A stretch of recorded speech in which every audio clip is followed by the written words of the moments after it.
देखो यहाँ पर क्वेश्चन दिया है कि if the third term and nine term of an AP are 4 and -8 respectively then which term of this AP is 0। अब आपको पता है एपी के अंदर क्या होता है, अरिथमेटिक प्रोग्रेशन के अंदर क्या होता है, नंबर होता है सीरीज और उनके दो बाजू बाजू वाले नंबर के बीच का जो डिफरेंस होता है, फर्क होता है, वो सेम होता है। ये आपको पता है, ठीक है। तो एक सीरीज यहाँ पे भी बनेगी, तो उसका तीसरा नंबर जो है वो 4 है और उसके 90वें नंबर पर जो आता है वो -8 आता है। तो उन्होंने बोला है कि जीरो भी एक उनका नंबर है, मतलब जीरो भी एक वैल्यू आएंगी, वो कितने नंबर पर आएंगी, ये क्वेश्चन पूछा है। तो सबसे पहले आपको ये फॉर्मूला याद होना चाहिए, A N is equal to A plus N minus one into T. जो इसको टी एन मानते हैं वो टी एन पकड़ के चलो, जो ए एन मानते हैं वो ए एन पकड़ के चलो।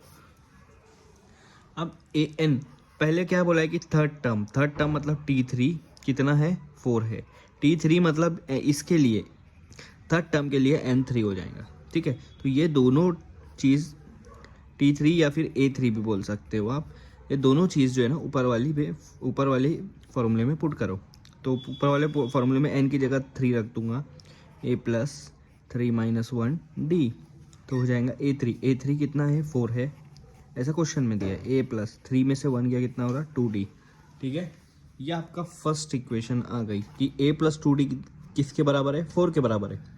अब दूसरा वाले गिवन के तरफ जाते हैं कि 9 टर्म मतलब इसके लिए n हो जाएगा 9 और 9 टर्म T9 या फिर A9 सेम चीज़ है, कितना दिया है, -8। ये दिया है कि A9 या फिर T9 मतलब 90वें नंबर पर जो आपका वैल्यू आता है वो -8 है, ये बोल रहा है।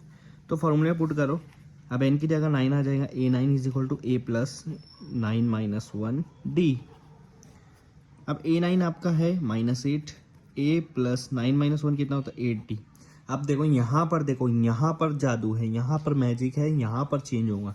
मैं क्या कर रहा हूँ, a प्लस 8d को मैं इस तरह से लिख सकता हूँ, 2d प्लस 6d लिख सकता हूँ ना, 2 प्लस 6 8 ही होता है।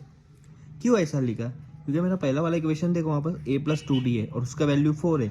यहाँ पर a प्लस 2d मैंने बनाया और उसको 4 रख दूंगा उसकी जगह पर, तो ये वाली चीज़ एलिमिनेट हो गई ना, ठीक है। 4 को इधर लेकर आ जाओ, -8 प्लस 4 इधर आके -4 हो जाएगा, उधर बचेगा 6d, -8 और -4। जब दो चीज़ माइनस होती है तो उन दोनों को प्लस कर दो, 12 हो जाता है, और बड़े की साइन लगा दो या फिर सिर्फ माइनस लगा दो, दोनों माइनस में तो है।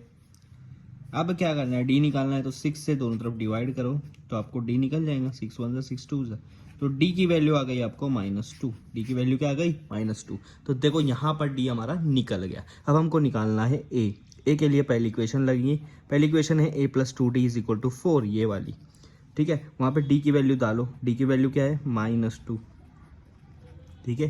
तो a प्लस 2 2 होता है 4 और ये प्लस माइनस -4 होगा, -4 अगर वो साइड चला गया तो क्या हो जाएगा, ऑब्वियसली +4 हो जाएगा। और 4 + 4 कितना होता है, 8।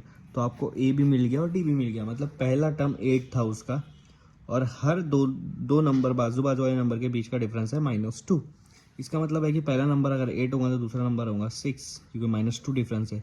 तीसरा नंबर होगा 4, चौथा नंबर होगा 2। वैसे ही देखो तीसरा नंबर 4 आया था ना, ठीक है। लेकिन अब सवाल शुरू होता है, अब क्वेश्चन उन्होंने जो पूछा है वो यहाँ से शुरू होता है कि विच term of this AP is 0, मतलब कौन से नंबर पर 0 आ रहा है, उसके लिए n निकालना है। n नहीं पता है, अब तक के n बता दे रहा था, अब n निकालना है, और बोल रहा है कि ये an 0 है, मतलब ये 0 कितना नंबर पर आ रहा है, उसके लिए सेम फार्मूला रखो, an is equal to a plus n minus 1 into D. अब an मेरा कितना है, 0 है, तो उसकी जगह 0 रख दूंगा। a मैंने निकाल दिया 8, n तो हमको फाइंड आउट करना है, d मेरे पास है -2। 0 is equal to 8 plus n को अगर मैं 2 से मल्टीप्लाई करूँगा तो -2n हो जाएगा, और -1 और -2 को मल्टीप्लाई कर दूंगा +2 हो जाएगा, माइनस माइनस प्लस हो जाता है, यहाँ पे मल्टीप्लिकेशन है। अब ये 8 नंबर है, ये भी 2 नंबर है, इन दोनों को प्लस कर देते हैं, 10 हो जाएगा, 10 प्लस माइनस -2n, अगर -2n इधर लेके आ गया तो +2n हो जाएगा इज इक्वल टू 10। अब n निकालना है तो दोनों तरफ 2, तो यहाँ पर क्या करो, 2 से दोनों तरफ डिवाइड कर दो ताकि ये दोनों 2 डिवाइड में कट हो जाए, तो आपके बचे n।